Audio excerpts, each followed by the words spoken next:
Good morning. It's 9:30. I have horrible, horrible news to share with all of you. Today is our last lecture of the 2026, but it's going to be the best lecture. I just want to say this is always bittersweet. I want to say thank you to a bunch of people. Uh, this does not happen without a whole bunch of people behind the scenes, and I made them all come into the back of the auditorium so I could try to embarrass them. So first of all, there's a couple folks from site protection, but you see them everywhere, guiding us, getting through the building. Can we give them a round of applause?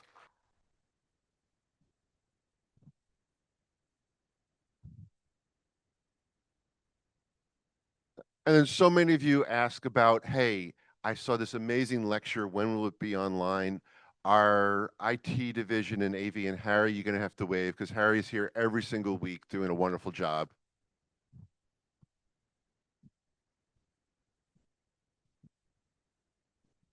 The person who you all adore because she's responsible for the bagels, donuts, and coffee, but so much more. Don't hide, Britt. There he is. Give a round of applause to Britt, please.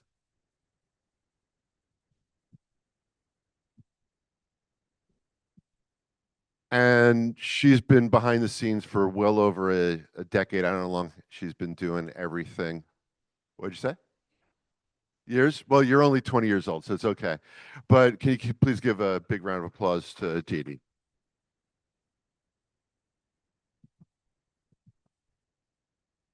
Okay, let's do it. Uh,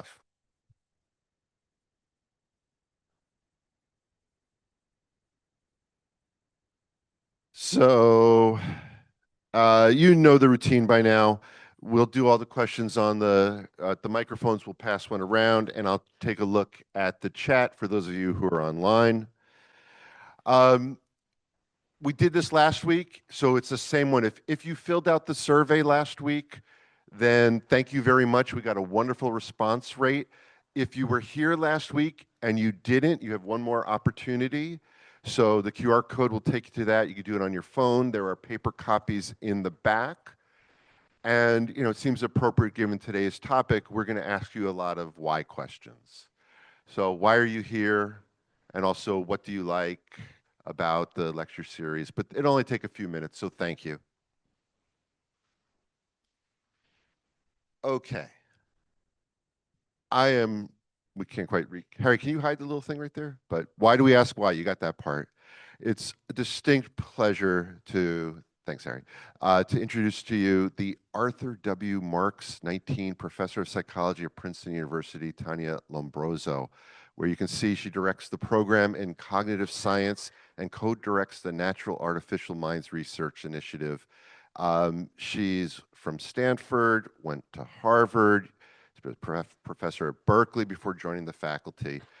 And what I love is that her research aims to address foundational questions about cognition, the empirical tools of cognitive psychology, the conceptual tools, and she has a book coming up, Why We Ask Why, The Science of Explanation and the Human Drive to Understand, which I think we're going to hear quite a bit. Would you please welcome Professor Lombroso?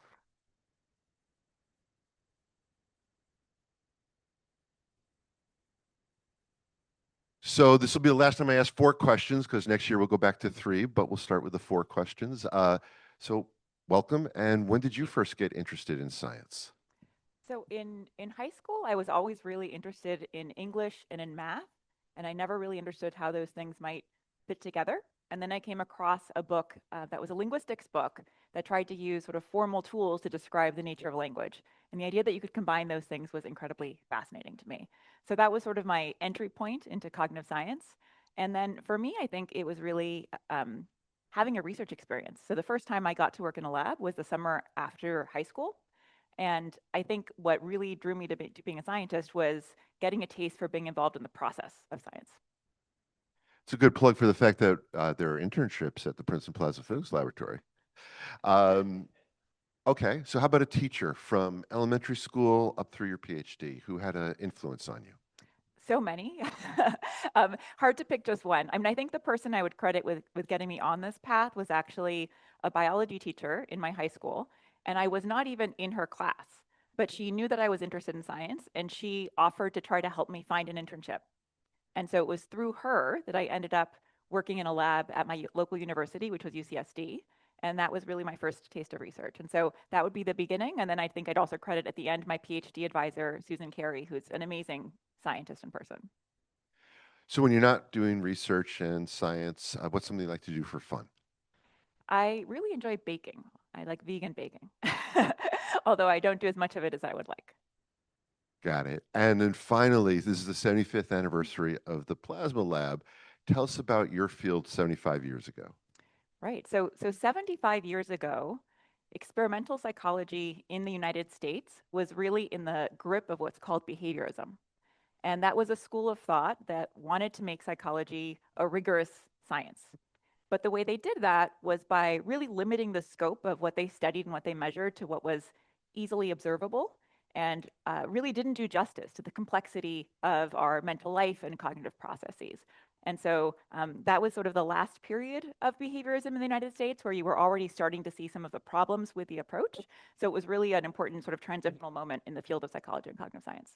Well, thank you. And with that, why we ask why, the science of explanation and the human drive to understand. The floor is yours. Thank Thank you you. so much. All right.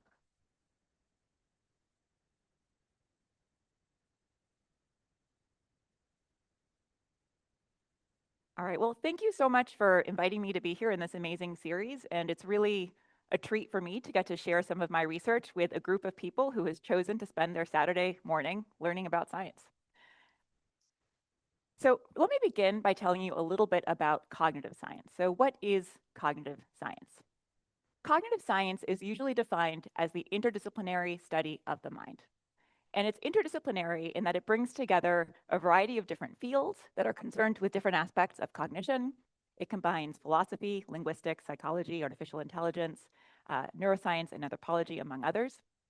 And one of the reasons why we really need all of these fields to study the mind is because the mind is a very difficult thing to study, right? So that's not something that we can measure directly, that we can observe directly. And so we really need all of the methodological and conceptual tools from these different disciplines to try to figure out what it is that we can systematically measure in order to draw inferences about how the human mind works. And that's really one of the premises of cognitive science, that we benefit from all of the tools that these different disciplines bring together. Most people agree that cognitive science had its birth or origin in or around 1956. That's just after the period I was talking about 75 years ago, which was still sort of in the grips of behaviorism.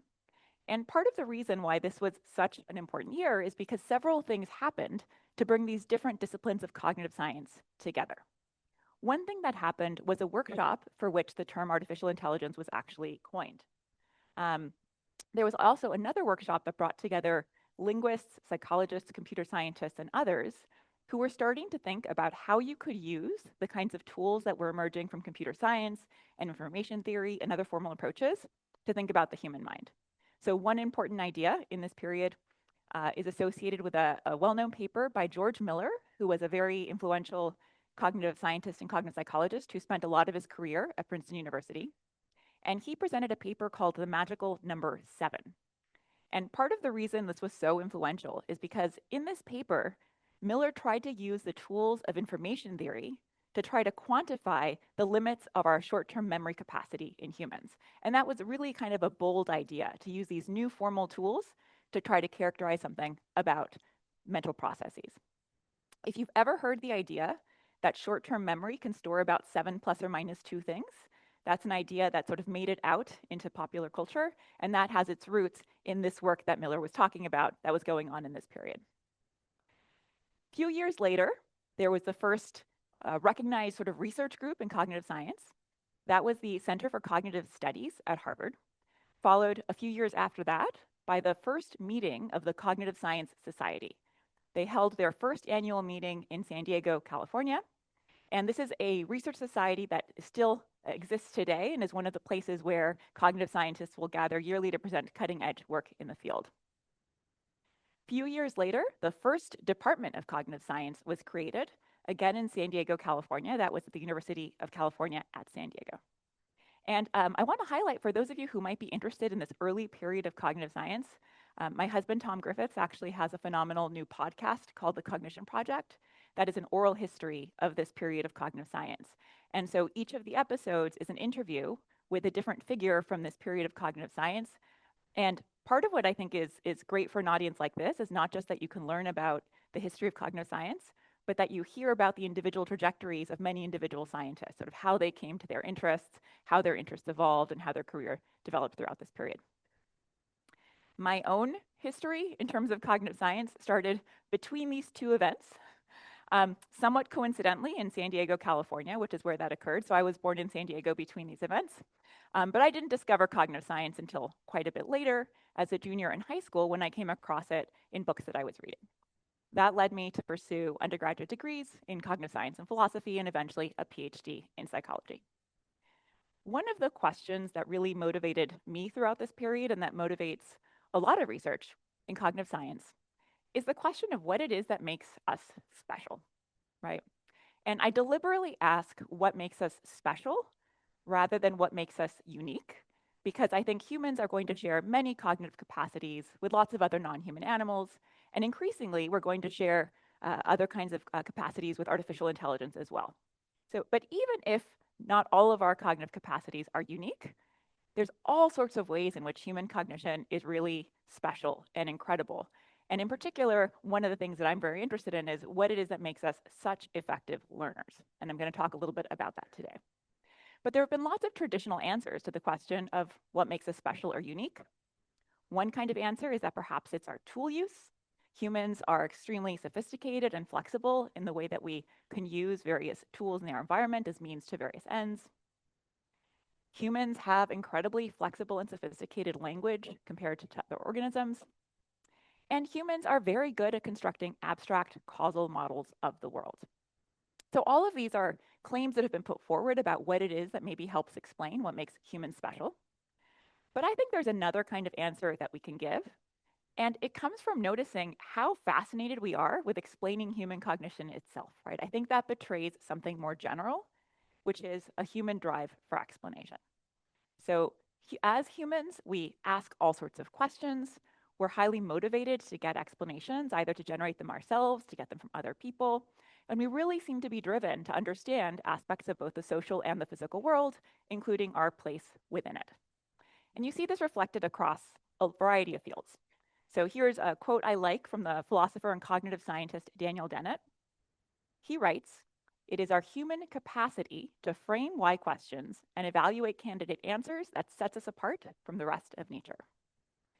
The developmental psychologist and writer Alison Gopnik writes that humans have a special kind of explanation-seeking curiosity. And she thinks that it's this special kind of explanation-seeking curiosity that explains how it is that children and even scientists are such effective learners when it comes to figuring out the structure of the world. From a pretty different perspective, Rabbi Jonathan Sacks, who was a very prominent English rabbi and a member of the House of Lords, wrote that to be human is to ask the question, why? So across a variety of fields, we see people appealing to this idea of the human drive for explanation as one part of what explains what makes us the kinds of creatures that we are. But you also see evidence for the human drive for explanation in far less lofty places. So for instance, you see it in clickbait. So here are a few examples I took from the internet just a couple of days ago. And what all of these headlines are trying to do is to pique your curiosity about an explanation as a way to get you to click a particular link. And how are they doing that? They're doing that by posing how and why questions that you might not have already posed yourself, but the minute you see it, at least some of us are going to feel a powerful urge to get that explanation, right? So sort of a mundane example of the human drive for explanation being exploited to get you to click links. Okay, so enough with quotes and with anecdotal examples. I want to give you some evidence about the human drive for explain. And this comes from an extremely clever study that asked the question of whether chimpanzees and 5-year-old human children have a drive to explain, whether or not they will spontaneously seek explanations. And so the way this task worked is that both the chimpanzees and the young children were taught to balance blocks standing up, right? So they were given a block and they would try to balance it on a particular platform. And when the chimpanzees or the children succeeded, they were given a treat. So the chimpanzees would get a slice of apple every time they balanced a block, and the kids would get stickers. And so this was a sort of a fun task for them. But then the experimenters did something sneaky. They gave them a trick block. And the trick block had this sort of inverted L shape. And the thing that was sneaky was that it had a hidden lead weight in the narrow arm of the L. And what this meant was that when the chimpanzees or the children tried to balance the block, it would topple over. And this allowed the researchers to ask a critical question. What would the chimpanzees and the children do when this happened? Okay, so here is the really cool thing that the 5-year-old children did. They spontaneously tried to find an explanation. So among the set of children who were balancing these blocks when the block toppled over, about 11% of them spontaneously asked a why question. They just asked why does it topple, and so on. And a majority of them systematically explored the block in some way. So they either explored the block visually, for example, looking along the bottom, trying to figure out what was different, why it wasn't balancing, or they explored it with their fingers, right? Sort of like feeling the bottom of the block, trying to figure out what had gone wrong. What's so clever about this experiment is that they created conditions where you could, through somebody's behavior, try to figure out if they're trying to seek an explanation. And so it means that you can also see whether chimpanzees do the same thing, right? So what will the chimpanzees do? All right, they didn't ask why. That's not so surprising, right? The clever thing here is that you could also look at their exploratory behavior. And the result in this study was that not a single one of the chimpanzees tested showed any of this systematic exploration that seemed to be directed towards trying to find an explanation for why the block wouldn't topple.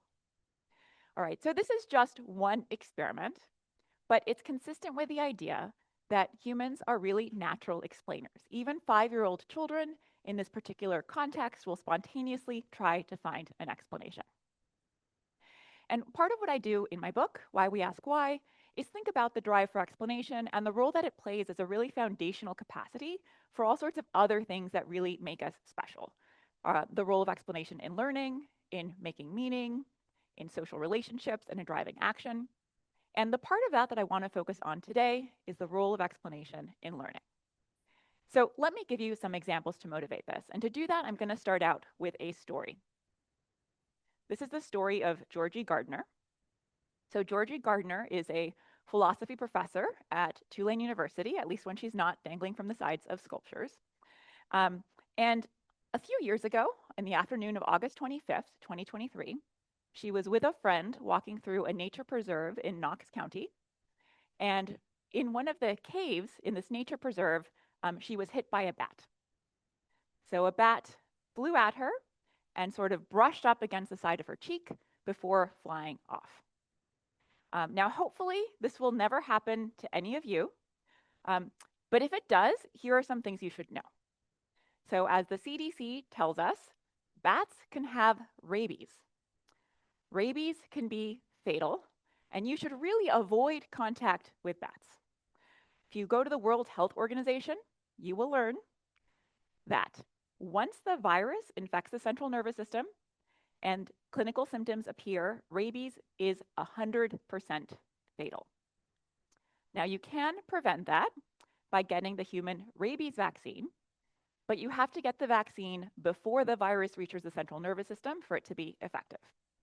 And so if you suspect that you've had contact with a potentially rabid animal, including possibly just a scratch, even if you didn't bleed, the correct course of action is to get immediate vaccination.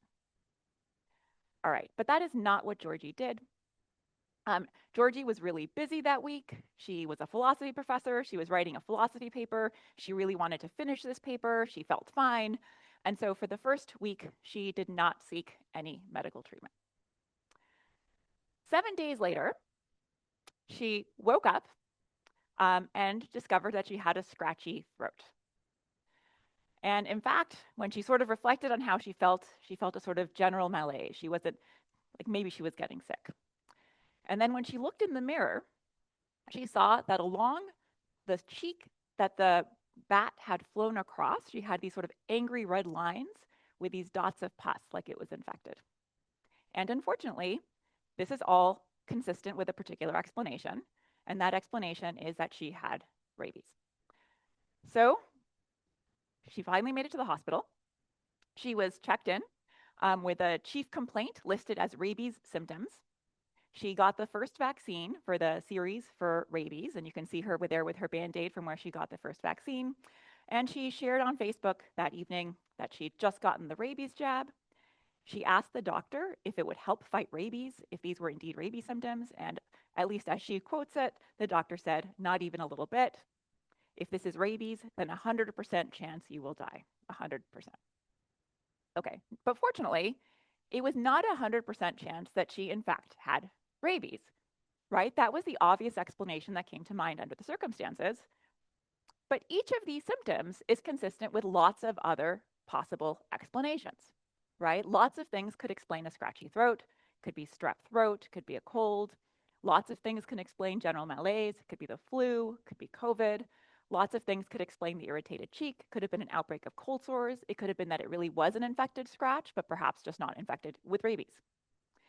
So this raises the question that I'm using this example to motivate here, which is how do we think about what counts as the best explanation? And in a case like this, it seems like our alternatives are a relatively simple explanation in the sense that it posits just one root cause to explain all of the observations, or a more complex explanation that posits multiple independent causes to explain these symptoms. Now, how many of you have heard of Occam's razor by show of hands? All right, almost everybody. So William of Ockham was a 14th century philosopher and theologian who said that it is futile to do with more what can be done with fewer. And this has been come to be known as Occam's razor, and it's more familiarly paraphrased in the form that you hear from Lisa Simpson. So Lisa Simpson tells us in an episode of The Simpsons that the simplest explanation is probably the correct one. And so many people will invoke Occam's razor in situations like this one, where there's some uncertainty about which explanation is the right one. And the thought is that in the absence of definitive evidence, one way or the other, perhaps Occam's razor gives us a good guide about which explanation we should accept. I use Georgie's story here to give us a concrete example of a case where you might apply a principle like Occam's razor to try to figure out the best explanation. Okay, so this example also helps motivate how you might take a cognitive scientific approach to thinking about this kind of question. And really, there's a lot of related questions that are bundled in here together. So from the perspective of fields like philosophy and statistics and other associated disciplines, you might ask, on what basis really is one explanation simpler than another, right? Like how do you quantify an explanation simplicity in order to evaluate which is the simpler explanation and apply some rule like Occam's razor? So in the example with Georgie, the rabies explanation was simpler in the sense that it posited just one cause rather than many causes to explain the observations. But there's other ways that you could quantify an explanation simplicity, and I'm happy to talk about more of them in the Q&A. From the perspective of psychology, we can ask a question like, is it the case that people tend to prefer simpler explanations in the sense that they're more likely to generate simple explanations and perhaps more likely to treat them as the explanation that's most likely to be true? And if that's the case, are people right or wrong to favor simpler explanations? Put differently, is favoring simpler explanations a cognitive error? Okay, so how could we address these kinds of questions? It's hard to do this with one example like Georgie's, right? That's just one particular case. And of course, there's going to be lots of other particular medical considerations that come up in a case like this one. And so a strategy that cognitive scientists and psychologists use to try to ask these kinds of questions is often to put people in completely novel situations where they have to decide between competing explanations. And by focusing on novel situations, we as experimenters can control what it is participants do and don't know about the situation. So let me give you an example of what this could look like. If you were a participant in one of these studies, you might learn about aliens and alien diseases. And the reason we do this is because if we use totally unfamiliar cases, you can't use background knowledge to reason about this, right? You can only use the information that we're giving you. So participants in these studies would learn about aliens that, for example, have particular symptoms. I'm going to refer to them as S1 and S2. And they might learn that Among this alien species, there's one disease, I'll call it D1, that always causes symptoms S1 and S2. There's also a disease, I'll call it D2, that always causes symptom 2, symptom 1, but not symptom 2, and disease D3, which always causes symptom 2, but not symptom 1. So with this information, there's actually a variety of possible explanations for these aliens' two symptoms. One of them is the simplest explanation that the alien just has disease D1. But another possibility is that the alien actually has the conjunction of D2 and D3, right? So in a case like this, we can ask whether or not people show a systematic preference for one kind of explanation over the other. Now, with just this information, you might think that it is totally rational to favor the simpler explanation because it's probably just more likely to be true. So if you assume that diseases tend to be rare, and if you assume that diseases are probabilistically independent, so that having one doesn't make you more or less likely to have another one, then it'll just be true that having one disease is more likely than having the conjunction of two diseases. But what we can do in experiments in the lab is also provide people with information about the relative prevalence of these diseases. And so we can see whether or not their judgments are just tracking what's most likely based on the prevalence of the diseases, or if they're showing a systematic preference for the simpler explanation that goes above and beyond what the numbers would warrant. And so that's what we did. And this just shows you one data figure from a series of experiments.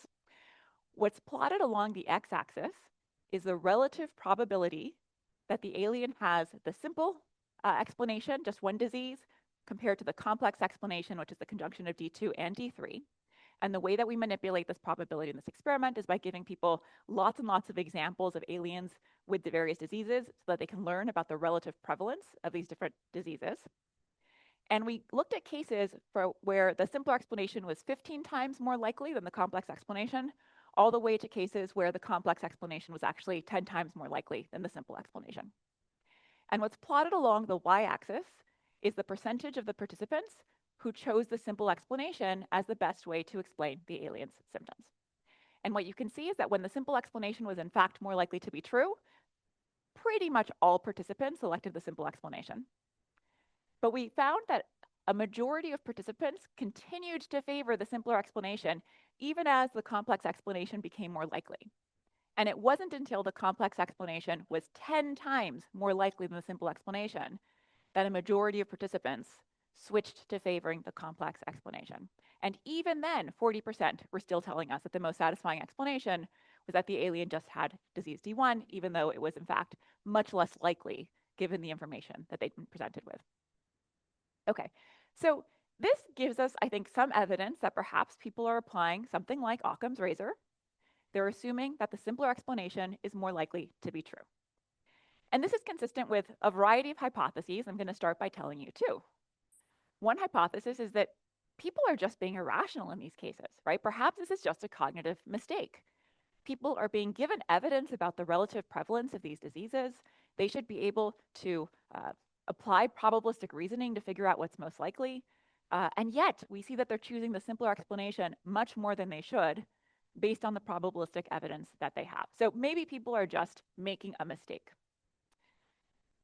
Slightly more charitable idea is that maybe people are basically overgeneralizing a rational strategy, right? So even if a preference for simplicity might sometimes lead you astray, simplicity might often be a reliable guide to truth, often enough that we should use it as sort of like a shorthand or a shortcut for trying to figure out what's most likely to be true in cases where we have limited information.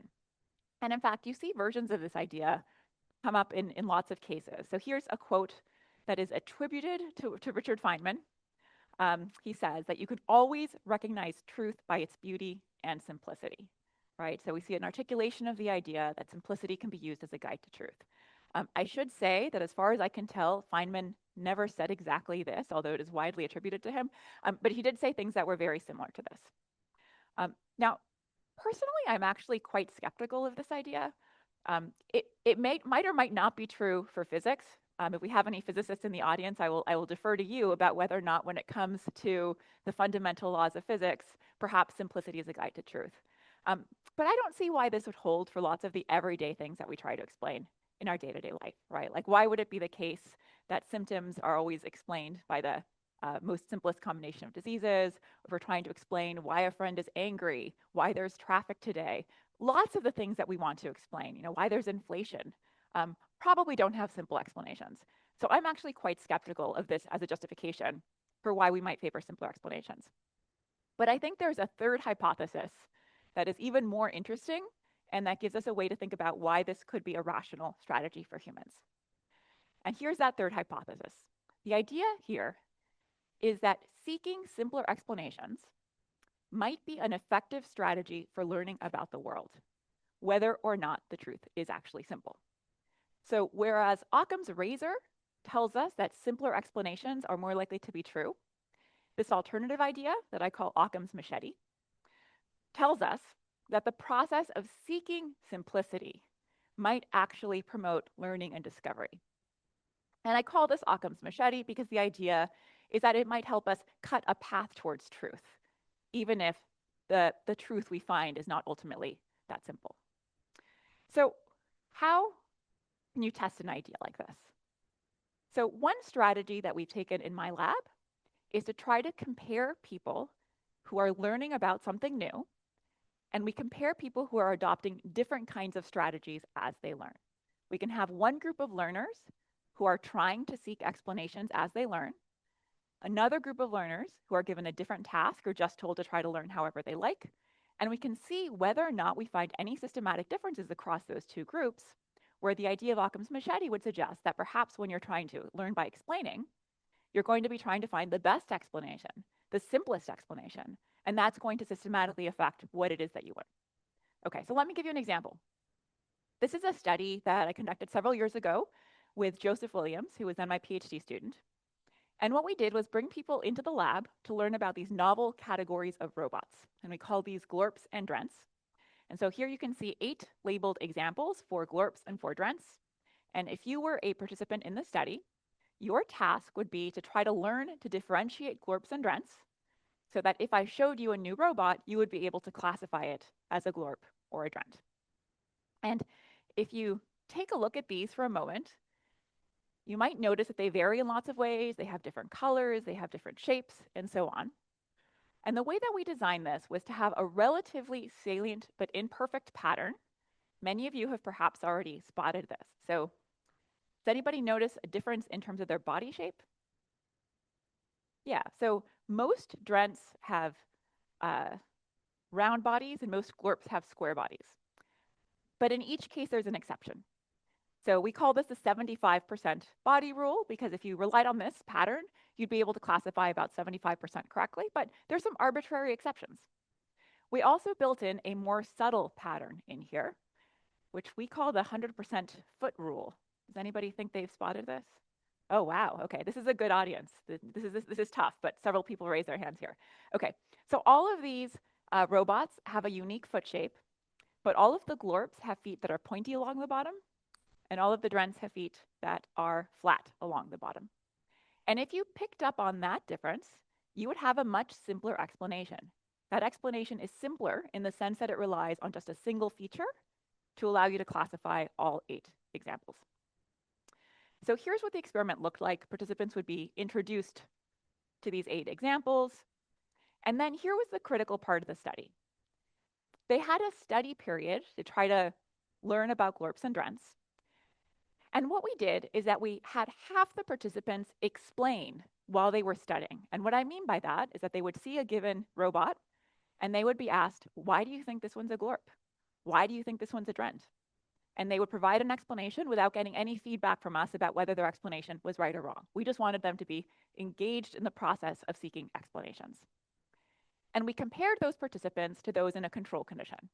And across experiments, we varied what the control condition was. So we compared participants who were prompted to explain to those who were prompted to describe the glorps and drents, to those who were prompted to just think aloud. So we kind of knew what they were doing, but we didn't give them any specific instructions. And to those who were just told to engage in free study. They knew their task was to learn to differentiate glorps and drents, but we didn't give them any specific instructions about how to do that. We then had them classify novel robots as glorps or drents. And then we asked them at the end, what did you discover about what differentiates glorps and drents? And we could classify their responses in terms of whether or not they had discovered this 100% foot pattern, the 75% body pattern, or perhaps other sorts of things they might have picked up on. Now, if this idea behind Occam's machete is correct, what we might expect is that the very process of trying to seek a good or a simple explanation might change the process of learning, making it more likely that those participants who were prompted to explain discovered this subtle feature of the sort of categories that we presented them with. And that's what we found. So I'm going to show you some data here. Along the x-axis are these 3 different experiments, which varied in a few details, but most importantly in what the control condition was that we compared explanation to, right? Whether we compared explainers to describing, thinking aloud, or free study. Along the y-axis, I'm going to show you the proportion of the participants who discovered that subtle 100% foot rule. And what you can see across all 3 of these experiments is that those participants who were prompted to explain, shown in red, were 2 to 3 times more likely to discover this pattern than those in the control conditions. Okay, so we have some evidence that engaging in the process of explaining really shapes learning and discovery. I started with 5-year-olds and comparing them to chimpanzees. So let me show you. I don't have studies with explaining in chimpanzees, but I do have studies with explaining in 5-year-olds. And so I want to show you an example of what this looks like when you prompt 5-year-olds to seek explanations. And so the way we did it in this experiment was as follows. And I should say this was done with Karen Walker and Elizabeth Bonowitz, were my collaborators for this work. So participants, our 5-year-old participants, were first introduced to this garden. And we pointed out various features of this garden. It had 4 parts. Up here you have brown soil and there's a doghouse, and here you have brown soil and some rocks, and here you have red soil and this tree which casts this really big shadow, and here you have red soil and the sprinkler is broken in that part of the garden. So they knew about all of these features. And then we showed them about 2 of the carrots in this garden. So they saw that unfortunately that carrot there is sick, and unfortunately this carrot over here is also sick. And half of our participants were asked, why do you think these particular plants are sick? And in a control condition, to make the task equally engaging, to draw attention to the same parts of the experiment, we asked them, were these plants healthy or sick? And they would have to tell us yes or no. Okay, so what's going on here? Well, we've constructed a situation where the evidence is ambiguous. There's multiple things that could explain why it is that these particular plants might be sick.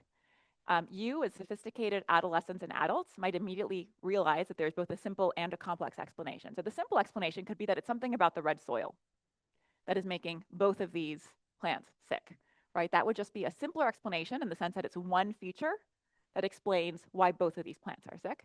But it could also be that this one is sick because it's in the shade, it's not getting enough sun, and this one over here is sick because the sprinkler's broken, so it's not getting enough water. And that would be an explanation that's more complicated in the sense that you're positing 2 independent causes to explain the 2 observations.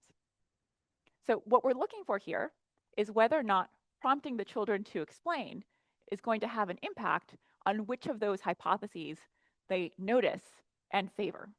And the way that we assessed that was as follows. We gave them a new garden, and in the new garden, we pointed to plants in each of the quadrants and asked them, do you think that that one will be sick? Do you think that that plant over there will be sick? Do you think that that one will be sick? And do you think that this one will be sick? And the critical thing about this garden compared to the original one is that we swapped the associations between these features. So to show you again with the original one, here we basically swapped the what was on red and what was on brown. And so we created circumstances where if your hypothesis is that what matters to the plant being sick is red soil, your answer should be no, no, yes, yes. And if you think what matters to the plants being sick is being in shade or having a broken sprinkler, then your response should be yes, yes, no, no. And so based on their patterns of responses, we can see what it is that children thought accounted for their original observations. So here's how I'm going to show you the data. Along the y-axis, we have how many of those 4 responses that we asked for are consistent with the red soil hypothesis versus the sprinkler plus shade hypothesis, right? And if you give responses that are consistent with the red soil hypothesis, it suggests that you favored the simpler hypothesis, right? You discovered and favored that hypothesis. And what you can see is that for our 5-year-olds, those who were in the report condition where we just had them tell us which plants were sick, did not have a systematic preference for one of these hypotheses over the other. They were kind of at the midpoint. But those participants who'd been prompted to explain seemed to both discover and favor the simpler hypothesis about soil, and they were significantly more likely than chance and significantly more likely than the kids in the report condition to report the simple red soil hypothesis. 6-year-olds, like I suspect adults on this task, although we haven't done this with adults, they spontaneously identified that red soil hypothesis without an explicit prompt to explain. And I think this is really interesting because one of the things that it might suggest is that you can get a 5-year-old to look like a 6-year-old by asking them to explain. And that's actually a pattern that we find in a lot of the developmental studies that we've done looking at the role of explanation. Okay, so you might very reasonably ask, so what, right? Does it really matter how people learn about fake robots in the lab? Does it really matter how 5 and 6-year-old children explain fake gardens?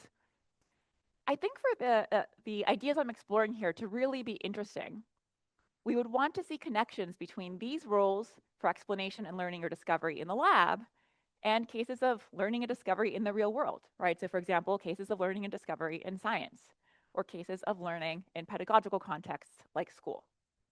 And we don't actually have all the dots connected between the kinds of laboratory studies that I have done and these other domains, but there are some really interesting historical case studies of the process of science, sort of historical cases of scientific discovery that suggest a really important role for explanation and an important role for seeking simpler explanations.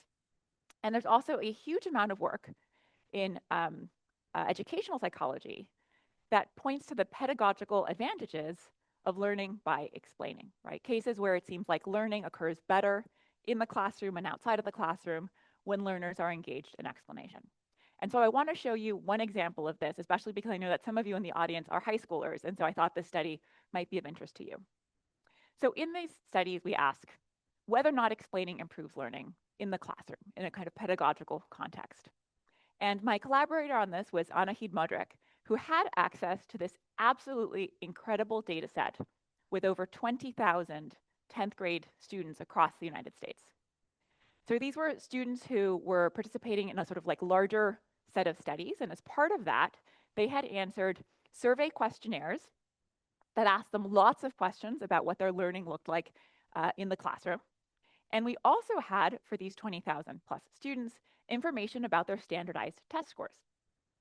And so this allowed us to ask whether or not we see a relationship between what these students are reporting about the frequency and nature of their explanations and how they do on both math and reading standardized test performance at the end of the 10th grade. So in this survey of questions that was available for these students, it turned out that there were a handful of questions that were explicitly about the frequency and nature of their explanations. So for example, students had to report how frequently they engaged in activities like explaining how writers use tools like symbolism and metaphor to communicate meaning, and how often they were asked to interpret data and explain what the results mean. And what we found was a significant association between how often students reported engaging in these activities in the classroom and their standardized test performance for both math and English at the end of 10th grade. The survey also asked students to report about their teacher explanations. So some of the questions had to do with the extent to which their teacher asked them to explain and whether or not their teacher explained things clearly. And what we found was that the frequency of reported teacher explanations also significantly predicted their test performance, but it did so via the student explanations. And what I mean by that is that it looked like, to the extent that teachers were explaining in the classroom, that increased the frequency of student explanations in the classroom. And it was the student explanations in the classroom that seemed to be driving the better test performance. Now, I should say these results are correlational. Right, so these arrows up here report the results of statistical analyses that try to identify relationships, but we don't know for sure that it was really explaining that caused the better performance on standardized test scores. But we did have access to 7th and 8th grade test scores for the same population. And so we could see whether or not these same relationships obtain even when we control or take that into account. And we found that they did. And what that suggests is that insofar as we see relationships here, it's probably not just reflecting something like general intelligence or general test-taking ability that's driving these results. It's at least consistent with the hypothesis that there really is a causal connection between the extent to which the students are explaining in the classroom and how much they are learning as reflected in these assessments at the end of the year. Okay, so We've seen some evidence for Occam's machete. We've seen it in well-controlled laboratory experiments where we can try to get a sense of what the cognitive mechanisms are that are involved. And we see it in the much messier real world where it's a little bit harder to disentangle causal relationships and causal mechanisms, but it's at least suggestive that a process like this might really be consequential. I promise I'm going to get back to Georgie and tell you what happened with her. But before I do, I want to tell you about two more explanatory superpowers that we have that really showcase the value of explanation for learning. So the first of these is that good explanations beget greater curiosity. And in this sense, explanations and explanatory satisfaction really seem to be an important engine for learning. Okay, so what do I mean by this? Well, we can contrast two different kinds of roles that explanation and curiosity might have with respect to each other. One would be this sort of negative cycle where the idea is that curiosity might lead you to pursue an explanation. And if that's a very satisfying explanation, you might think that that actually sort of ends your inquiry, right? Like you're satisfied, you're done, you got an answer to your question. You don't have to be curious again because now you're done, right? You've solved the conundrum that began your inquiry. But another possibility is that curiosity and that explanation might have this mutually reinforcing sort of cycle. What would this look like? Well, the thought is that curiosity might lead you to find an explanation. And if that explanation is really, really satisfying, then rather than stopping your inquiry at that point, it might actually spur you on to learn more. And what we found is evidence consistent with this second possibility. So let me show you one of the studies that supports this. And this was work done with my PhD student, Emily Liquin. So what we did is that we presented participants with lots and lots of why questions. And these were questions that we got from a variety of sources. In this particular study, they came from children's books of why questions and answers. So for example, one of the questions was, why did dinosaurs swallow stones? And we had participants tell us how curious they were about the answer to this question. We then gave them an answer in the form of an explanation that answered why dinosaurs swallow stones, and they had to tell us how satisfying they found this explanation. And we then presented them with a series of follow-up questions. So these were questions, they were different questions from the original one, but they were questions that were all related to that domain and related to the explanation. And we asked them how curious they were about the answers to these follow-up questions. And what we found was that the more curious participants were about the first question, the more satisfying they found the explanation. And the more satisfying they found the explanation, the more curious they were about follow-up questions. And we found these relationships even controlling for things like how interested you are in dinosaurs overall, for example. So it really seems to be that something about the quality of the explanation is spurring on greater curiosity. And you can get a sort of sense for what this relationship looks like here. So what we've plotted here along the x-axis is how satisfying participants found a given explanation. And along the y-axis is how curious they were about follow-up questions. And what you can see is this reasonably strong positive association such that greater satisfaction with an explanation led to greater curiosity to learn more. So it really looks like good explanations beget greater curiosity. They really sort of like drive the process of learning rather than explanatory satisfaction being a signal that you're done and can stop. Second explanatory superpower is that explaining improves metacognitive calibration. Okay, what do I mean by this? So metacognition refers to our cognition about our own cognition. So for example, your judgments about what you do or don't know, or about what you do or don't understand, those are metacognitive judgments. So if you have one person who thinks they know something, but they don't really know that, they would have poor metacognitive calibration. We've all been there, right? If we had somebody who thinks they know, and they do actually know something, that would be an example of good metacognitive calibration. And there's a really fascinating phenomenon I'm going to tell you about, which shows that the process of explaining actually improves people's metacognitive calibration.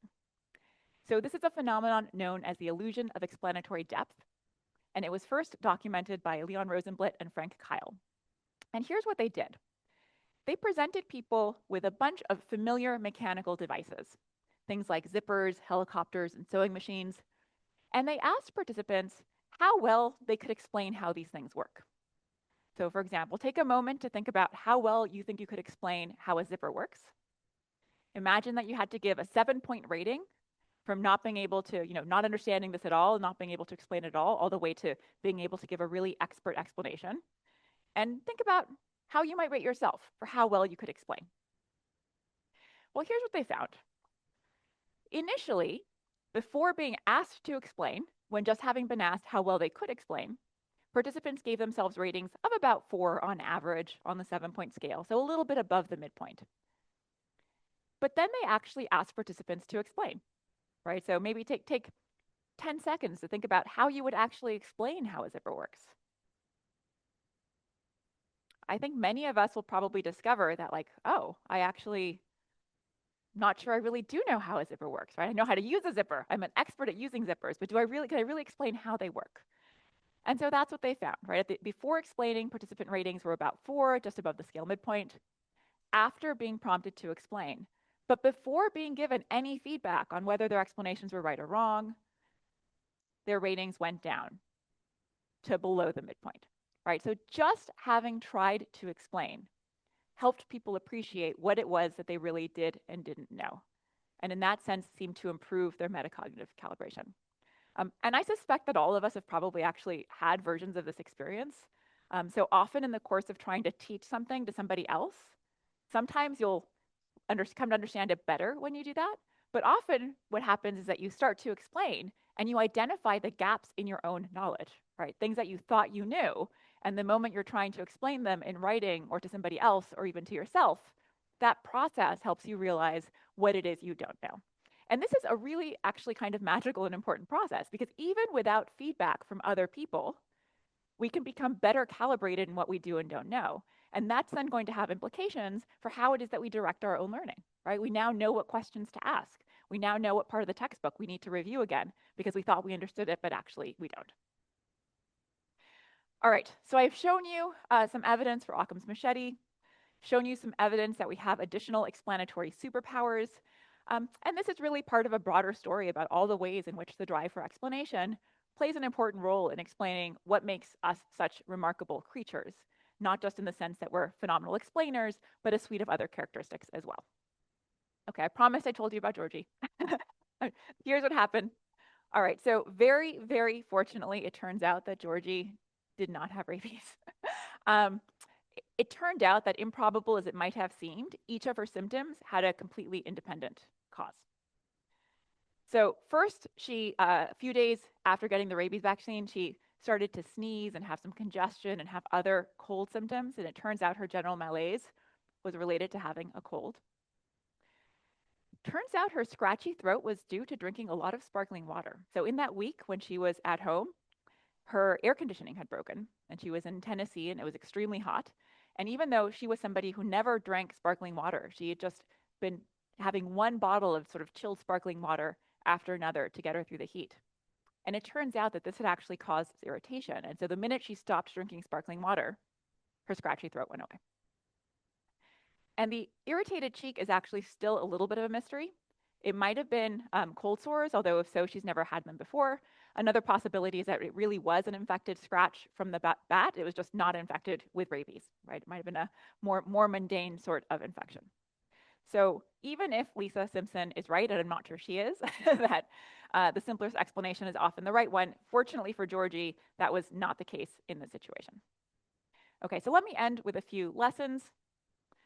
The first lesson is that I think humans have a remarkable drive to explain. I think we see this emerging early in childhood and typically persisting throughout the lifespan. And I think this plays an important role in explaining what makes us the remarkable creatures that we are. We've seen that the process of explaining can improve discovery. So when we search for simple and satisfying explanations, we can sometimes discover real patterns out there in the world, improving our learning and allowing us to identify features of the world that we might not otherwise have noticed. We've seen that good explanations beget greater curiosity. And I think this is really cool, that finding an explanation satisfying is actually sort of an engine that drives learning rather than being a signal that you've satisfied your inquiry and can stop. Shown you some evidence that explaining even to yourself can improve metacognitive calibration. And this is actually, I think, a really valuable tool to think about as students and as teachers and learners of all kind. And a final lesson, of course, is don't get bitten by a bat. But if you do, you should get the rabies vaccine right away. I want to thank a variety of people. Um, uh, Science is really a collaborative enterprise. I have benefited enormously from all of my teachers and collaborators and students. I don't have all of my lab and students up here, but I wanted to highlight these people in particular because they were collaborators on the studies that I mentioned from my own lab today. And I want to thank the funders who've made my research possible, and of course, all of you for your attention. Thank you.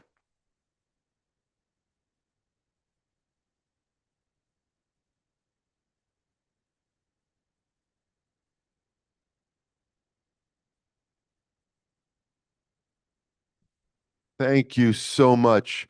So as always, we have microphones in the aisles. If you want to queue up, we'll just go back and forth. And if you can't make it to a microphone, raise your hand and we have one that we can pass around.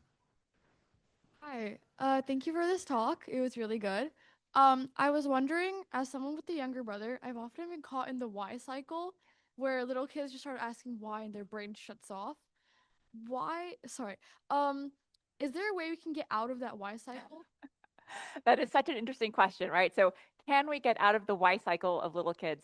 Um, I'll tell you what some of the evidence suggests. So, first of all, when toddlers in particular, but young children ask these like incessant cycles of why questions, one early hypothesis that developmental psychologists had was that maybe they don't even want an answer really. Maybe it's just kind of like a form of social interaction. It's almost more like a game. Um, but research suggests that it might also be a game, but it's not just a game.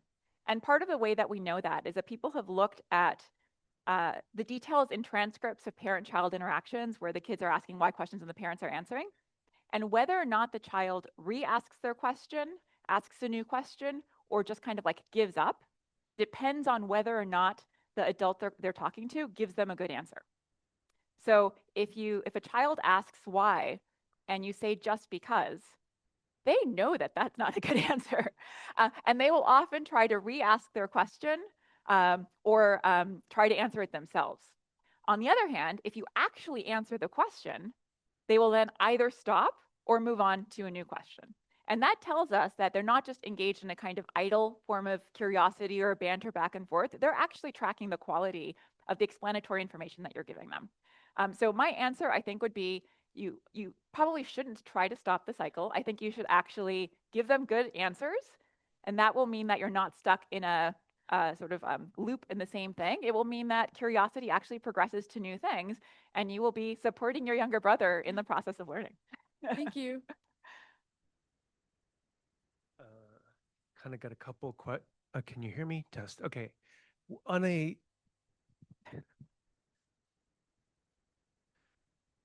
chemical level, what's going on? Is there like is dopamine really involved in that, or what's really happening? Yeah. Okay. So the question is, what's going on a chemical level? For example, does this involve dopamine? The truth is that there has not been a lot of research that tries to relate the kind of phenomena that I've been talking about to what we know about basic reward processing in the brain. So short answer is I don't know, but I think there's reasons to think that some of the same sorts of reward mechanisms that we see in other kinds of cases probably are involved here. And one reason to think that is that we see some of the same dynamics in terms of activities being reinforced and so on. And also there is a kind of satisfying, sort of pleasurable sense of getting a good explanation that's similar to what we see in other cases of reward. So that is my best guess, but the truth is I think that's a great question for the next generation of cognitive scientists sitting in the audience today. Thank you. Yeah, agreed. I was a philosophy major, so you really spoke to my heart today. And in Ursula Le Guin's novel Lathe of Heaven, she quotes this Taoist who, I'm going to totally butcher this, but something along the lines of, to let understanding stop at that which cannot be understood is a high attainment. Those who cannot will be sacrificed on the lathe of heaven. So when we reckon with the idea of that feedback loop you showed between curiosity and explanation, have you done any research on why people might let it be, as the Taoist saying would go? That is so interesting. So we've done a little bit of research on this, but there is so much to your question that our research doesn't yet speak to. So one thing that we have done is look at when people are satisfied by something being a mystery. Right? So some of the time you might ask a question and the answer is we don't know, or the answer is it's a mystery. And what we found in that research is that you find differences across domains. And in particular, saying that something is a mystery is not very satisfying in science, right? So if you say something like, why does the moon cause the tides? It's a mystery. That's not okay. You haven't done your job, right? We might not know. There's all sorts of things we don't know. But typically, if you have a scientific approach to something, ignorance is kind of a call to action, right? If you don't know something, that means like that's an opportunity to go find out. For religious explanations, we find a really different pattern. So you can sort of query your own intuitions here. If you say something like, if you are in fact somebody who is Christian and believes that Jesus turned water into wine, you can ask a participant like that, why did Jesus turn water into wine? It's a mystery. Or why does God answer prayers? It's a mystery. People don't love that. It's not that that's a very satisfying explanation, but it is much less bad to say that something is a mystery in the case of religion than it is in the case of science. And so I think that suggests that there might be different kinds of roles for mystery or ignorance. In the case of science, I think it often is a call to action. In the case of religion, it's doing something different. And I think some of what you're mentioning gets at that sort of different role. Yeah, thank you.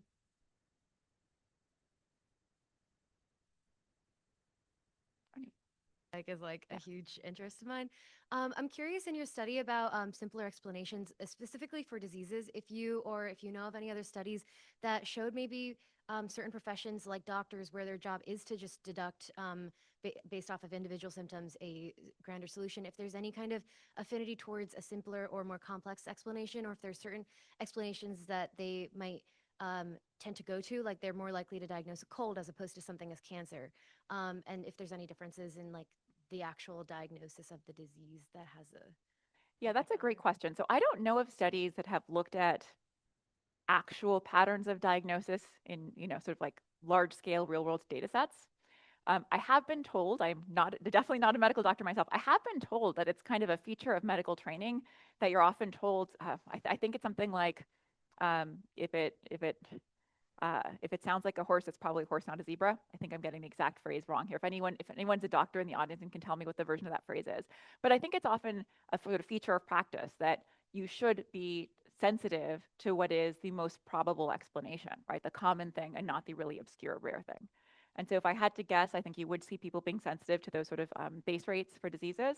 I think you probably would also see some preference for the simpler explanations, because I think that one thing I didn't really talk about, but I think it's also going on in these cases, is there's going to be cognitive mechanisms that make it more likely that you even generate the simpler explanation in cases where the symptoms are highly representative of that particular disease. And so I would expect those cases in medicine, but I don't know of any large scale studies that address that. It's a good question. Thank you. Yeah. Thank you for the talk. It was great. So if you go back to the slide, if you go back to the slide where you showed the downward trend in the where people start explaining, Yeah. and after that it undermines their initial guess of what their knowledge was.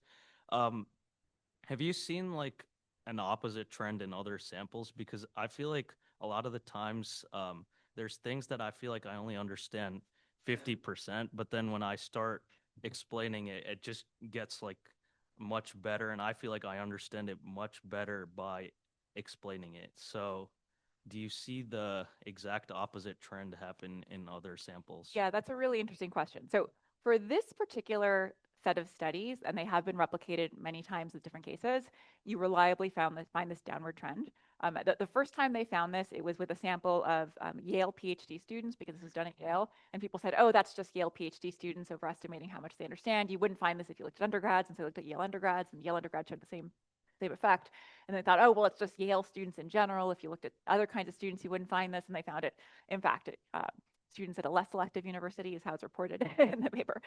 So this seems to be a very, very robust finding. But you also do find what you are describing, just not in studies that look at these everyday mechanical devices with lay people. So what happens some of the time is that in the course of explaining, you might draw a further inference, for example, that you hadn't drawn before. You might re-represent the information that you already had in a way that makes you understand it better.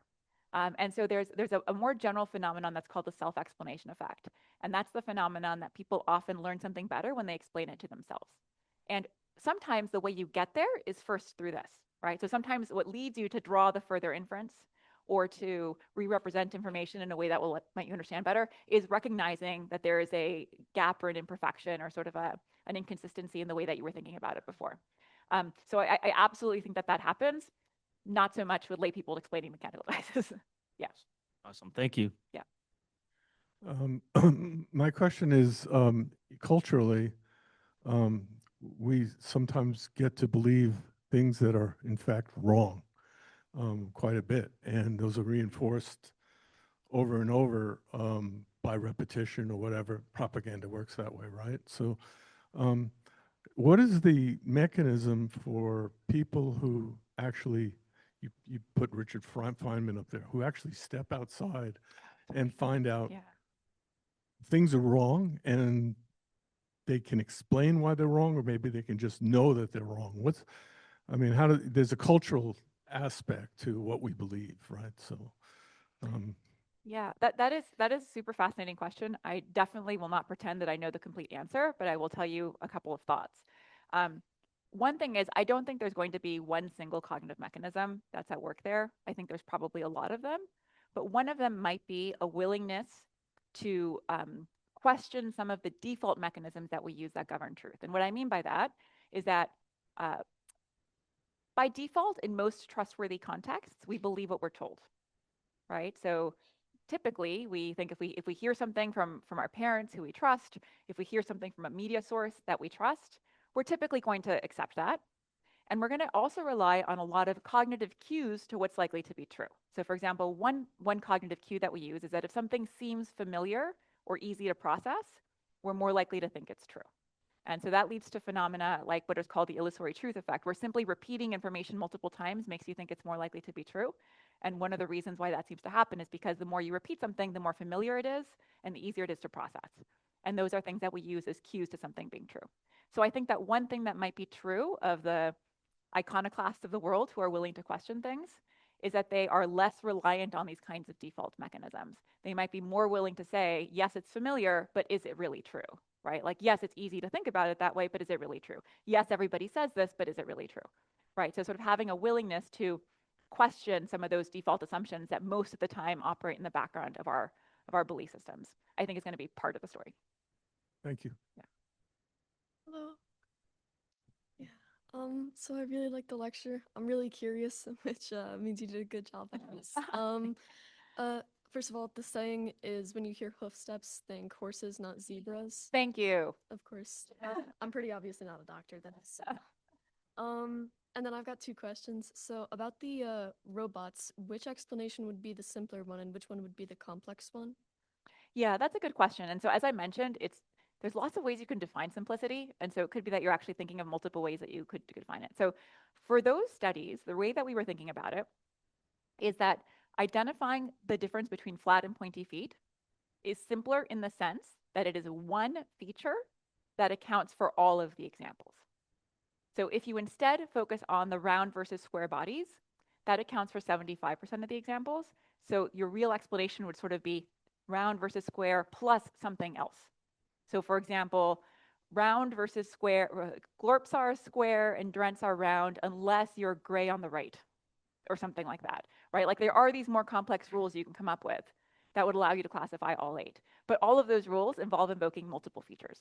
And so in these studies, that's the key idea. The simplest explanation is the one that is just one feature that allows you to classify all of the exemplars rather than multiple conjunctions of features.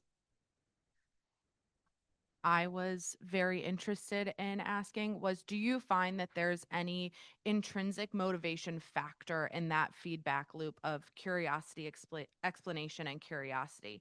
With a lot of the high school students that I see and interact with, there is I'm very curious. I like the explanation. I want to continue this, that then just very quickly disappears and fades away. And if there's what other explanation besides me, standing in the room going, okay, why? Okay, now let's elaborate on that continues to drive them. Yeah, that's a great question. And I think a lot of people are thinking about this for curiosity in general because you do see these drop offs in curiosity over childhood, often when kids hit school. And so I think there's a lot of possible things that could be at work there. So, one thing that's going on, I think, is not necessarily a bad thing. It's just something you don't want to overdo, which is a shift in focus from learning for the sake of learning to efficiently accomplishing your goals, right? So, if you imagine like a parent and a child at a supermarket, and the child is going like, wow, why is that that color, and why is that like this, and why is the word like this, and the parent just going like, look, we have 10 minutes and we have to get all these things and we have to get out of here, right? So often the thing that's in conflict with curiosity is just the mundane reality that as adults we have to get things done, and that's going to push us towards trying to solve problems in the most efficient way possible, often sort of like limiting exploration and curiosity. So that's, I think, a natural trajectory that happens throughout the lifespan, not always bad, but sometimes unfortunate.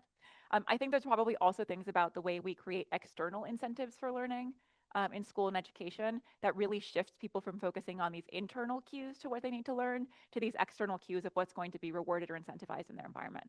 And so there are definitely people thinking carefully about how could you change something like that external reward system and external incentive system to really foster curiosity more. But I think it's a really hard problem, and it sounds like you're an educator, and I'm guessing you grapple with versions of this. It's not an easy problem to solve, but it's definitely something people are thinking about.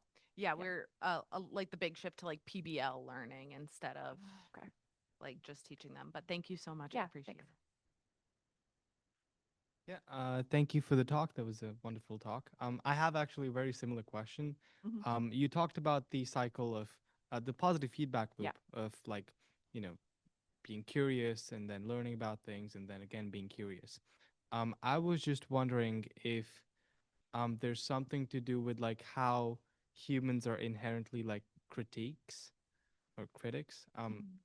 Like for example, what I sort of I guess realized is a lot of times what humans do is they learn about things and then they think, oh, how does this explanation like work in this case? Like, does it break? Does it not? Like, is there something inherent to us that sort of tries to look at things that break explanations and find better explanations in a like wider data set? Yeah, that's such a good question. So there's a little bit of data that's relevant to that in kids. So kids will often engage in very repetitive activities, right? Like they already know that pushing this button does that thing, and yet they just like keep doing it 20 times. And one explanation for this is that um, uh, it's just repetitive. They just want to bring the outcome about and so on. But one hypothesis that's really been developed, in fact, partially by Karen Walker, my former PhD student, is that part of what's going on in those kinds of cases is that children are testing something like the boundary conditions or robustness of a phenomenon, right? So they're not just being sort of like stupidly repetitive. They're actually kind of asking, is it true now? Is it true in this context? Is it true in this other context? And so on. And that's a really smart thing to do if you want to figure out robust, generalizable explanations for the world. There also is evidence that people do prefer explanations that are more sort of like stable or robust to that kind of variation. So whether or not people will always systematically try to like ask those questions or find the boundary conditions, it does seem to be a dimension that we find some sensitivity to in adults' preferences for some explanations over others. Thank you so much. Thanks for your talk. I'm interested in cognitive calibration in the context of teaching and learning. And I'm thinking about studies which show that students prefer to be educated in a context like this one, where they're listening to a lecturer speak, as opposed to being in an environment where they have to more actively engage with the material.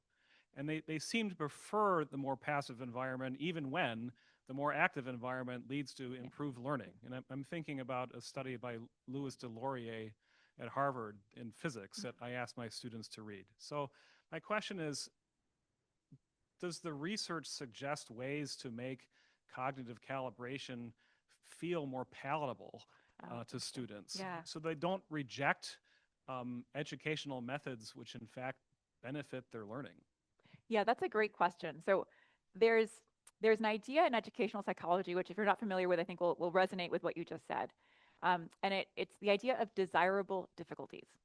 And what that refers to is the fact that sometimes to achieve the best learning outcomes, you actually don't want things to be the easiest or feel the easiest. You actually want to put people in a situation where they have to do some cognitive work in order to achieve understanding.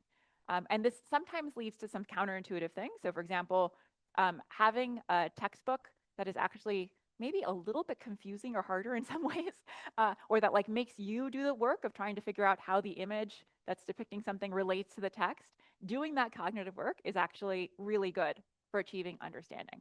And so you see this mismatch between what people think leads to the best learning and what actually leads to the best learning, because the things that we think lead to the best learning are the ones that feel easiest to us, right? And feel most familiar, most natural, least effort. The things that actually lead to the most learning are actually the ones that involve more effort, more engagement, and so on. So I'd like to think that explaining this about human learning to people might itself have some effect. I don't know of evidence that it's sufficient, but I think it's going to turn out to be an example of every other case where something effortful is good for you and it's hard to do, right? So people know that exercise is good. Typically, knowing that exercise is good is not sufficient to get somebody to reliably go to the gym. It's effortful, it's inconvenient, and so on. And so I think one way to think about this would be, can we use the same kinds of strategies that work for behavior change or getting people to do difficult things in those domains, which are really about doing something effortful that you know is good for you in an educational context? And I don't know how far people have gone in sort of adopting that strategy, but that'd be the way I'd think about it. Thanks. Yeah. So this is a larger question, and I apologize if this is not the right forum. But to be human is having emotions, having intellectual curiosity or cognition, as you would call it, and interaction with other humans. What we are seeing with the AI spaces, that's individual models that are being designed. Do you expect interaction to enhance them? And how do you expect them to be bounded? We are bounded by the human correlations we have with everybody that we've developed. Is that something that you envisage? And the reason I ask you is, very interestingly, your education background is 4 different theaters of educational thinking in this great country. So what are your thoughts on this? So is the main question, what do I think is going to happen to AI systems cognition? Yes, in because terms of the way that how they do are. we take what we've done and what we understand ourselves as how does that model into that space? Yeah, that's a really interesting question. I feel like the answer is partially in our hands, and what I mean by that is that there's not one way that AI is going to evolve or that AI has to be, right? We as humans, the people who are regulating and creating AI systems, are making active decisions about what it is that future AI will be like. So I don't see that it's like uh, necessarily going to go one way or another. I think to the extent that we're constructing AI systems that have the feature that they interact with humans in various ways, I think it's probably going to be the case that they're going to have many human-like characteristics, because it's going to be going to turn out that the way to have intelligent systems with lots of human-like characteristics is to have them have a human-like kind of intelligence in many respects. And so that would make me think that probably a lot of what we see about human cognition is going to also be true of some of these systems. But I don't think that's guaranteed. I think it's going to depend on exactly how AI evolves. And that's, I'm not, just to be clear, I am not an expert on AI and not an engineer. No. So the message I take it is has to be managed. And then there's the side effect of AI diminishing human intelligence as well. So that also is a fair question then that needs to be managed as well. Yeah, that's right. That's right. And that's something that comes up in many, many domains. The one that I worry about as a cognitive psychologist and as a university professor is what sorts of cognitive capacities are atrophying to the extent that people outsource tasks to things like generative AI. And unfortunately, the evidence that we have so far does suggest that there might be some kinds of cognitive costs to offloading a lot of those cognitive activities to these kinds of systems. So I think that that's a real concern that I know lots of people at universities are thinking about. I'm sure elsewhere as well. I, as an investment manager, also think about it. So trust me, there's a lot at stake. But thank you. Yeah. Just to talk a little bit about that, I do. I'm a software engineer, and there is that aspect of, yes, you get the software to go do a thing, but you don't actually learn how the thing works afterwards. What I was going to talk about just a bit was my own personal experiences with learning. I'm in my 40s, and when I was coming through school, they were just starting to go with the go write an explanation about how you felt about what you were doing in your math class. And I was never good at writing at that age. And so that was a real turnoff to me. It was like I went from a educational experience and being good in math, where it was go figure out the problem. Here's the book. The book's not going to help you much. Go figure out what things are. And then the flip side of that, which was go write a touchy-feely thing about how you feel about this. And it was like, what is this?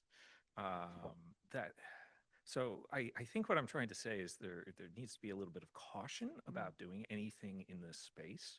And it sounds like you're fully aware of this. Like you've got the pieces to talk about it. Um, that we do need to be cautious about just choosing a one size fits all strategy because we will leave people behind. That's a really, really interesting observation. So I think I'd want to distinguish between explaining your feelings about the math problem and explaining why that's the answer to the math problem, right? And so the evidence that I know of that appeals to these processes, it's really about explaining something that's related to the content of what you're trying to understand. There might also be benefits for some people to the sort of like tangential explanations, but I don't know of actually evidence on that. The other thing that I'd want to say is I think it's useful to have a broad notion of what can be explanatory or an explanation. So canonically, explanations are a verbal exchange. But sometimes you can ask somebody a why question and they can answer it by like pointing to something. And that was a gesture that offered an explanation. Sometimes a diagram can be an explanation. In the case of mathematics, there's these really interesting discussions among mathematicians and philosophers of math that some proofs are more explanatory than others, right? And so I think if you have a broader notion of explanation too, there's going to be more opportunities to bring in all different sorts of people who have different sorts of preferences for what they find explanatory and maybe what they find engaging for learning. But I'd still want to hang on to the idea that one of the ways to achieve understanding of a particular domain is often going to be via explanation of the content of that domain. Sure. Yeah. Is just a quick follow-up. Is there with those looking at different explanations, are we looking at like the information density in the like in the proofs? Have they done that sort of analysis? For explanatory proofs? Yes. I don't personally know of anything that's looked at information density per se. Okay. The sorts of things that people have often focused on is whether or not the proof is a constructive proof or not, whether or not it is geometric or algebraic, whether or not it appeals to some sort of symmetry principle or something that's like a more general strategy that you see across many proofs. I'm sure there's other ideas out there that I'm not thinking of off the top of my head. But it's not something for which there's a consensus view, but there's definitely a handful of ideas about what makes a proof more or less explanatory. Thank you. I think we have time for just these last three questions. Thank you for a great lecture. My question is in the assessment of understanding. When somebody was trying, first asked, what do you understand about a zipper? And suppose they actually, they thought they understood a 4 and they really understood a 0. Then they tried to explain it and they reassessed it too. Now, perhaps they went from 0 to 2 and it is more realistic, but actually that effort of explaining had already begun to improve their comprehension of the zipper. So there might be two things. The assessment accuracy went up and they said, oh, it's lower, I don't know as much, but the actual understanding went up. Yeah, I think that is absolutely right. Although I will say these studies didn't measure what you would need to be able to identify both of those processes at work, because we'd need to know at each point not just how much do people think they understand, but how much do they actually understand. And they did evaluate the quality of the explanations, but only at one time point in the cycle. So if I had to bet, my bet would be you'd be proven right. These studies don't have the data we'd need to be able to fully test that. Yeah. Hi, thank you for this beautiful lecture. This might not be super intellectual. I'm going to ask you something very basic. Two questions, actually. The first one is gut feeling true? Because there's sometimes that we just can't stop thinking about something, and I'm stuck in this loop sometimes, right, in everyday life.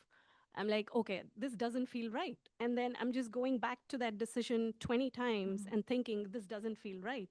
But when I look at it logically, I feel it makes sense. But then there's something that's shouting from inside which says, no, this is not feeling right. So is that something true? And do you All right, so I can tell you the true answer to whether or not gut feeling is right. The answer is sometimes. Okay. Psychology can tell us a tiny bit more than that. So first of all, gut feeling probably refers to more than one thing. There's not like one cognitive process that results in gut feelings, but a lot of gut feelings emerge from sort of implicit statistical learning mechanisms that come from having a lot of experience in relevant context. Okay. And what that means is that you should probably trust your gut feelings more Oh. in the domains where you have reason to think you have expertise. Oh, wow.